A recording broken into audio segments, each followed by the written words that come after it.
Enlightenment is no fairy tale, and it's not just for the spiritual elite either. It's your birthright, your highest calling, and your ultimate destiny. Welcome to the Wild Garden of Enlightenment course on awakening from the dream self you thought you were and discovering who you really are. I'm so glad you made it. My name is Tobin Blake, and I'll be your guide as we explore what it means to grow and care for your inner garden, which is indeed a subtle art, although in reality, it is deceptively simple.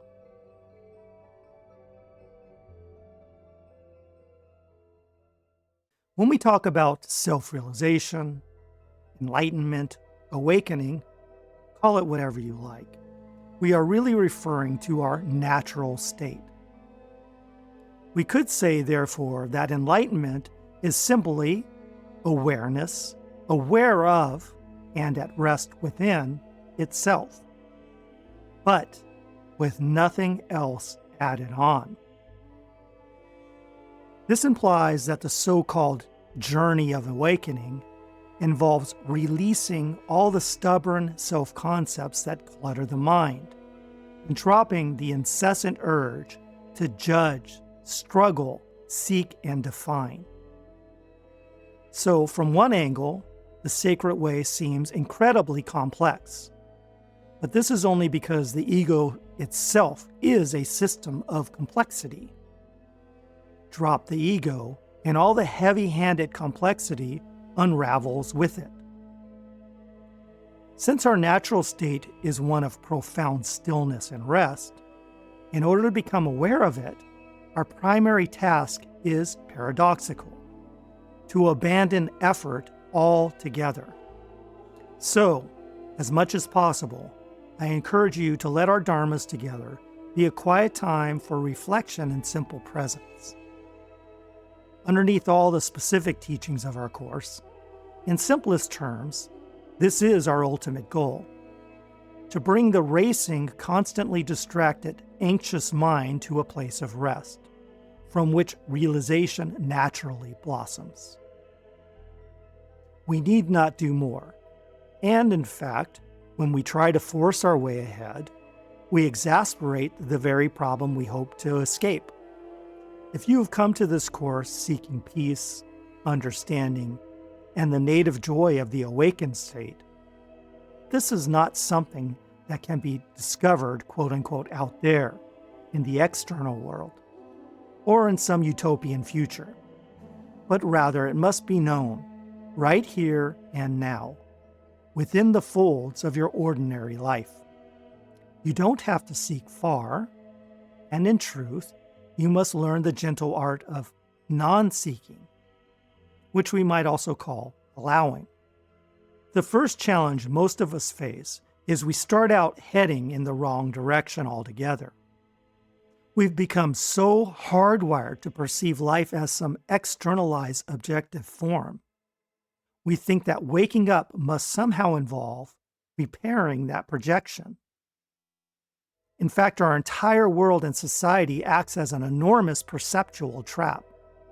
This is a huge distraction, which seems to constantly be hurling some problem, offense, or artificial goal our way, in a chain that keeps us stuck.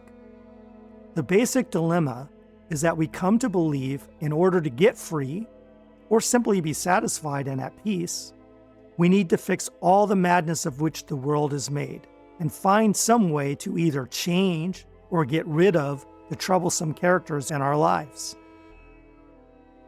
So, to begin with, we've got to peg this delusion for what it is: a distraction. We have to, in a way, defy our own urge to fix and control the external world and turn our attention to our own internal landscape. Make no mistake, this is the hardest thing any of us can do, and we'll explore later in the course why this is so. For now, let me just point out that we face enormous resistance to releasing the constant itch to blame other people and our life situation for our own suffering, and flip the light of our awareness around to face the magnificent vastness of our own stark reality. But did you know that Zen teaches we are all Buddhas, and our real problem is that we fail to realize it? What does this mean? Basically, that our biggest hurdle to realization is the belief that we need to attain some special state, different from what we already are. This is the central illusion of the sleeping world.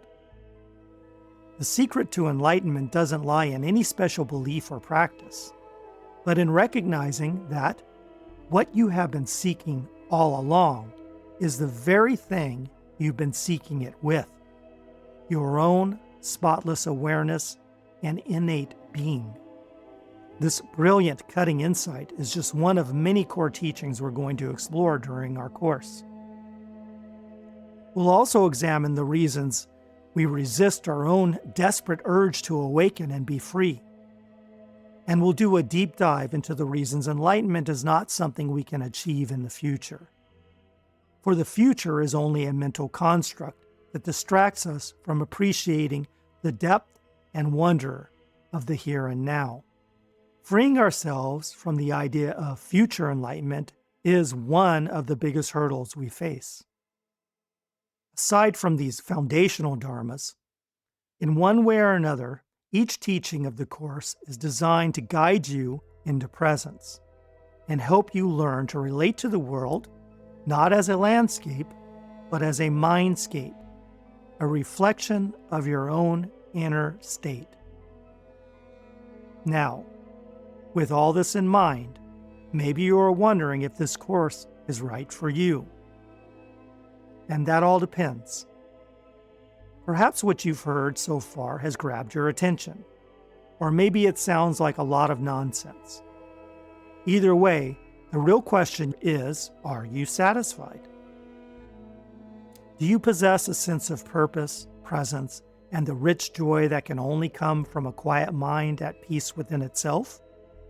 Or have you sensed, if only now and then, that something precious was missing from your life? But perhaps you could not say just what that something might be. Enlightenment is no fairy tale, and it's not just for the spiritual elite either. It's your birthright, your highest calling, and your ultimate destiny. Only the ego itself leads us to believe we're not worthy of our own true nature, or that a lot of sacrifices are required to simply be what we are. When stated directly like this, the absurdity of the ego's position is obvious. But in day-to-day life, we do get roped into it. How can we get clear? These are the concerns of our dharmas. This course is definitely not for everyone, but if it's for you, you probably already feel it. The lessons derive from the purest, non-dual and love-centered teachings of many traditions and cultures, compiled here in an organized, modern format. Besides presenting spiritual theory, our course will also provide solid instruction in the fundamentals of meditative practice, and you'll learn a very pure form, effortless meditation, which doesn't require any special focus or concentration at all. Many people have a hard time with meditation, but it needn't be such a struggle. This form gives us a real solution. You'll also learn how to make presence and the so-called witness state a part of everyday life, instead of just things you talk about and practice on special occasions.